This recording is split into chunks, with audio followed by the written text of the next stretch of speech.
مشرق وسطی میں ایران کو امریکہ کی بغل بچہ ریاست قرار دیا جاتا تھا جو آج کل اسرائیل کو حاصل ہے۔ یہ اس وقت کا ذکر ہے کہ جب ایران ایک جمہوری ملک نہ تھا بلکہ اس پر رضا شاہ پہلوی نامی ایک بادشاہ حکومت کیا کرتا تھا۔ یہ ایک انتہائی عیاش اور دولت پرست حکمران تھا جسے امریکہ ہی کی سرپرستی سے تخت ایران نصیب ہوا۔ اسے اپنے اقتدار اور امریکی آقاؤں پر اتنا اعتماد تھا کہ اس نے نہ صرف شہنشاہ کا لقب اختیار کیا بلکہ یہ ایران کا تعلق اس سرزمین پر 3000 سال سے قائم شہنشاہت سے جوڑتا تھا۔ اس دور کے ایران کا مذہب اسلام سے دور دور تک کا کوئی واسطہ نہ تھا۔ خواتین اور مردوں کے میل جول میں آزادی ہمیں مغربی معاشروں میں نظر آتی ہے۔ ایران اس سب پر بازی لے جا چکا تھا۔ اس دور کے ایران میں عورتوں کے حجاب پہننے پر مکمل پابندی عائد تھی۔ مقامی پولیس کو یہ احکامات تھے کہ اگر کوئی عورت حجاب پہنے یا سر ڈھانپے نظر آئے تو اس کا حجاب اس کے چہرے سے نوچ لیا جائے۔ انقلاب سے پہلے ایران میں اس اسلام مخالف رسم کے خلاف درجنوں مظاہرے ہوئے جس میں ہزاروں افراد کو فائرنگ کر کے شہید کر دیا جاتا۔ دوسری طرف عورتوں کی آزادی کے نام پر تمام ایرانی معاشرے کو عریانیت اور فحاشی کی ایک تصویر بنا دیا گیا۔ ایران میں جا بجا ایسے سوئمنگ پول اور حمام بنائے گئے تھے جن میں مرد و خواتین بیک وقت نہاتے۔ سڑکوں پر مختلف لباس میں ملبوس خواتین اپنے مرد ساتھیوں کے ہمراہ بوس و کنار میں مصروف نظر آتی تو دوسری طرف اس ملک کے تمام تعلیمی ادارے نیم برنا خواتین کا منظر پیش کرتے۔ اس دور کے ایران میں بننے والی فلمیں اخلاقی اعتبار سے اس قدر گری ہوئی ہوتی کہ جن کا موازنہ آج کی مغربی فلم انڈسٹری سے کیا جا سکتا ہے۔ فیشن انڈسٹری میں فرانس کا شہر پیرس ایک خاص اہمیت کا حامل ہے۔ دنیا بھر میں رائج ہونے والے فیشن پیرس ہی سے نکلتے ہیں۔ کچھ ایسی ہی اہمیت 40 سال قبل ایران کے شہر تہران کو بھی حاصل تھی۔ جو لباس اس شہر کی خواتین زیب تن کرتیں وہ مغربی معاشروں میں ایک فیشن بن جاتا۔ اس دور میں ایران کی عورت کو فیشن اور ماڈرن طرز زندگی کا علمدار سمجھا جاتا۔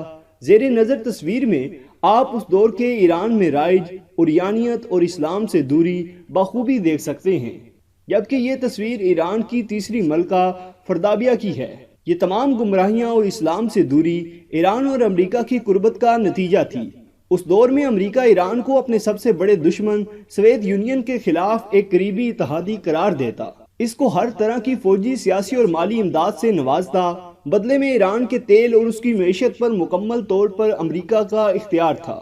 اس وقت ایران میں امریکی کمپنیوں کی تعداد اس قدر زیادہ تھی کہ ان کا اپنا ایک الگ چیمبر آف کامرس ہوا کرتا تھا۔ مشرق وسطی میں امریکن خفیہ ایجنسی CIA کا مرکزی دفتر ایران کے دارالحکومت تہران میں ہوا کرتا۔ امریکہ ہی کی خواہش پر شہنشاہ رضا شاہ پہلوی نے اسرائیل کے قیام میں ہر ممکن کردار ادا کیا۔ اس نے نہ صرف اسرائیل کو نومولود ریاست کے وسائل فراہم کیے بلکہ اپنے ملک میں بسنے والے یہودیوں کو وہاں منتقل ہونے میں سہولیات بھی فراہم کی۔ اسی شہنشاہ نے اسرائیل کی خفیہ ایجنسی موساد کو اپنا آفس تہران میں کھولنے کی اجازت دی۔ اس دور کے ایران میں نماز عصر کی ادائیگی پر مکمل پابندی عائد تھی۔ یہی وہ وجوہات تھیں جن کی بنا پر ایران کے مذہبی حلقوں سے شہنشاہ کے اختلافات پیدا ہوئے۔ اس دور کے ایران کو لوگ زوال پذیر سلطنت تشبیہ دیتے تھے کیونکہ اس مملکت میں بے حیائی، کرپشن، ناانصافی اور غربت اپنے عروج پر تھی۔ ایسے میں روح اللہ خمینی نامی ایک شخص منظر عام پر آئے اور 1964 عیسوی میں کی گئی اپنی ایک شہرۂ آفاق تقریر سے تخت شاہی کے ستونوں کو ہلا کر رکھ دیا۔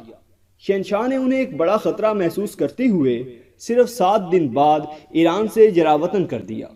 امام خمینی کچھ عرصہ ترکی اور پھر عراق میں رہنے کے بعد فرانس میں پیرس کے قریب ایک چھوٹے سے گاؤں نوفل میں رہائش پذیر ہوئے۔ یہاں سے امام خمینی نے انقلاب ایرانی کی تحریک کا آغاز کیا۔ رفتہ رفتہ اس تحریک نے اس قدر زور پکڑا کہ ایران کی ساری عوام امام خمینی کے ہمراہ ہو گئی اور شہنشاہ ایران کو ملک کی خفیہ ایجنسیز اور امریکی حمایت کے باوجود 1979 میں اپنی جان بچا کر ایران سے فرار ہونا پڑا۔ 1979 عیسوی میں ہی امام خمینی 17 سالہ جلاوطنی کاٹ کر وطن واپس لوٹے اور ایک ایسے نظام کا نفاذ کیا جہاں عورتوں کے بے پردہ باہر نکلنے پر پابندی عائد کر دی گئی۔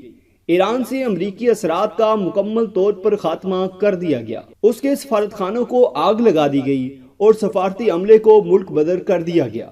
دوسری طرف شہنشاہ ایران بے پناہ دولت کا مالک ہونے کے باوجود مختلف ملکوں میں سیاسی پناہ حاصل کرنے کی خاطر بھاگتا رہا، لیکن اس کے امریکی آقاؤں سمیت دنیا کے کسی بھی ملک نے اسے پناہ دینے سے انکار کر دیا۔ کچھ ہی عرصے کے بعد یہ دولت مند بادشاہ کینسر کی بیماری کے باعث مصر کے ایک ہسپتال میں اس دنیا سے رخصت ہوا۔ وقت گزرتا رہا اور 40 سال بیت گئے۔ امام خمینی 1979 عیسوی میں دورہ قلب کے سبب اس دنیا سے رخصت ہوئے اور ان کے بعد ایران کے سپریم لیڈر کا عہدہ آیت اللہ خمینی نے سنبھالا، جو آج تک ایران کی قسمت کا ہر چھوٹا اور بڑا فیصلہ لینے کا مجاز ہے۔ لیکن انقلاب ایران کے بعد سے لے کر آج تک ایران اور امریکہ کے درمیان دوستانہ تعلقات کبھی استوار نہ ہو سکے۔